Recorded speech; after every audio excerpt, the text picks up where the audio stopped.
The NFC North is wide open. With Hall of Fame quarterback Aaron Rodgers out of town, the race for the throne is anyone's game. The question is, can the Chicago Bears be the team that takes the glory in 2023? Well, the answer to that question starts and ends with what I will be breaking down today with 3 main points. Actually, there is 2 halves to that answer: which quarterback will perform at the highest level and which defense can prevent the other quarterbacks from performing at the highest level. The first half of that equation is something I will save for another day, so subscribe to stay updated for that. But defensively, it seems as though the Bears are forming an elite secondary, and opposing NFC North quarterbacks will have quite a challenge against a healthy Bears defense. I have 3 reasons why I believe this. 1, there is the individual standpoint, 2nd is the genetic makeup of our secondary, and 3rd is the X factor, which I will get to in a bit. This is a DeeksView breakdown on Next Wave Bears.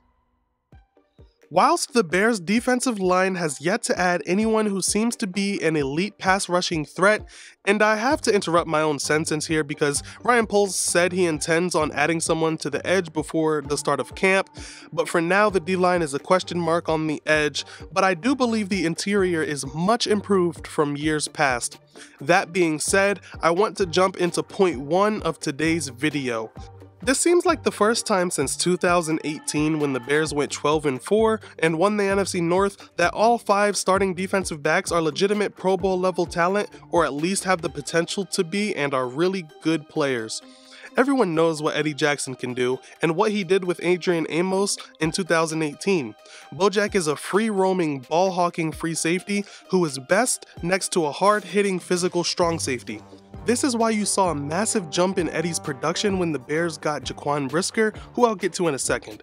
Eddie is a clear leader of the Bears defense and is a true game changer with multiple game-altering interceptions in crucial moments. He should be healed from his injury and ready to go at the start of the 2023 season, and when healthy and on a defense with better surrounding talent, Bojack is one of the best safeties in the entire National Football League. Adding Jaquan Brisker to the team allowed Eddie to move back to his natural role in the defense. Jaquan is quick and violent and displayed his physicality whilst leading the Bears defense in sacks last season. He has the grit and the nastiness to play in the box and put a beating on whoever is opposing him. However, this is not the only thing that makes him so great. Yes, it's definitely half, but he is not just a run-stuffing blitzing guy. He can also cover, and I'll elaborate on why that point means a lot once I get to my second point in this breakdown. Jalen Johnson is poised to be cornerback 1 once again this season. Even though he lacks interceptions in his 3 seasons as a Bear, he is still clearly one of the better corners in the NFL. He's not a guy who will lock down the best wide receivers in the league an entire game, but he is a guy who will battle with the best of the best and win enough of his matchups to give the offense a chance. He is physical and even had some peanut punches last year. Kyler Gordon is an athletic freak. He is the epitome of my point number 2 in this video, but I think he is going to have a major leap in production heading into his 2nd season. He finished last year strong with 3 interceptions against good opponents, and I think he has the tools to be a great nickel in the NFL. Last but definitely not least, we have rookie Tyreek Stevenson.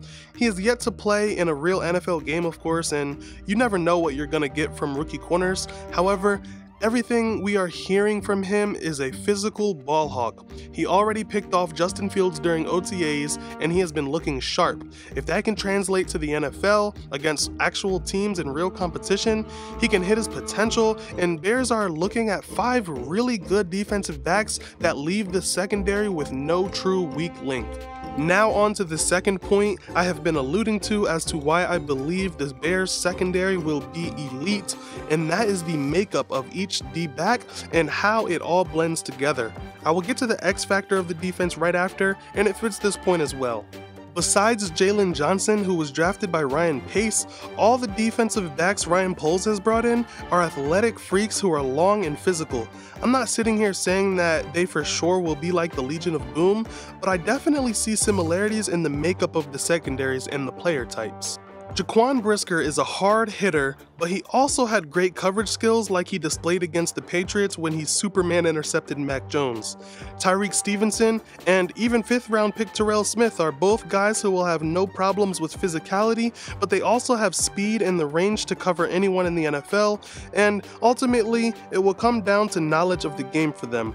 Physically, they can do it all. And like I mentioned earlier, Kyler Gordon is just the paradigm of athleticism. The way he can move with fluidity at his length and his recovery speed, all it takes for him is to develop elite instincts, and he may be discussed as one of the best corners in the NFL one day.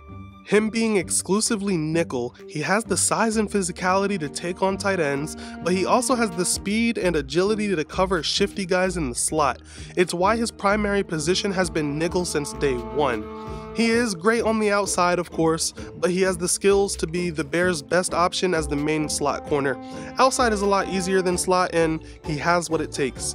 So overall, you really like what you see in the Bears secondary with individual players and what they can bring to the table, but altogether when you blend their skills, when you mix up all of their talent, they all have speed, they all have range, and when you mix it all together, it's what you call an identity. So hopefully this upcoming season, you won't see teams picking on a particular defensive back because like I mentioned earlier, there should be no weak links. Now, finally on to the X factor of this Bears secondary, and it's actually going to be linebacker Tremaine Edmunds. Standing at 6'5" with an 83-inch wingspan thanks to his 34-inch arms, Tremaine is a unicorn in the middle of the Bears defense.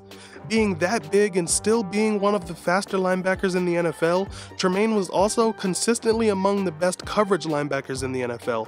The amount of space he can cover with his wingspan not only makes it harder for quarterbacks to find a soft spot in the middle of the defense, but it creates a bunch of tipped passes for guys like Eddie, Jaquan, and Kyler to catch for the assisted interception. I know the NFL is one in the trenches.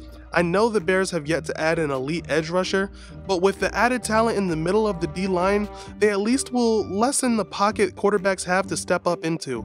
Interior pressure usually affects the quarterback faster than the edge anyway. So if the defensive line can at least be respectable, then the Bears are building the defense from back to front and it won't be an issue. An elite position group is an elite position group nonetheless. Let's pray for health among the Bears this season, and hopefully everybody can at least get close to their full potential at a good rate of development. Not everything is going to be perfect, there will be mistakes, especially rookie mistakes, but the unit altogether is strong and they will have each other's backs all year long. If you enjoy these styles of Bears breakdown videos, go ahead and drop a comment. I am here to make being a Bears fan more fun. We are in the very slow part of the offseason, so go ahead and check out my previous breakdown video for your dose of Bears. I'll see you there.